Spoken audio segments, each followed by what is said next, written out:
Erromatik Santiagorainoko bidea egin du Jon Carla Bilbao Casado Laudioarrak, bere lagun argentinar batekin batera. Martxoa hasieran abiatu ziren eta 2716 kilometroko bidea osatu dute guztira oinez. Hartutako burmuineko gaitzaren gaineko kontzientzia sortzea helburu. Gaitz hori duten pertsonen Arabako elkarteari eman diote ekimenaren bidez lortu duten dirua. Omenaldia egin zioten Bilbaori Laudioko udalean herrira itzuli bezain laster, eginiko egitasmoagatik. Laudioko bizilagunak oso positiboki baloratu du burututako erronka.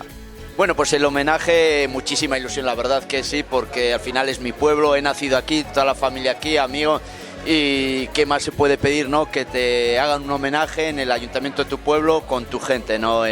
La verdad que es un recuerdo para toda la vida y me ha hecho muchísima ilusión, la verdad que muchísima ilusión. La valoración del viaje y de este proyecto es totalmente positivo, sobre todo porque nosotros no éramos conscientes cuando estábamos caminando de la repercusión que estaba teniendo, ¿no? Entonces, cuando nos ha dicho la gente de la asociación todo lo que se ha hablado en medios de comunicación y en la calle sobre el daño cerebral adquirido, pues eso es la mayor satisfacción que puede tener uno, ¿no? Y luego del camino en sí, siempre nos quedaremos con los buenos recuerdos, ¿no? Ha habido de todo, pero al final los que realmente se te quedan en tu memoria es todo lo bonito que hemos vivido, ¿no?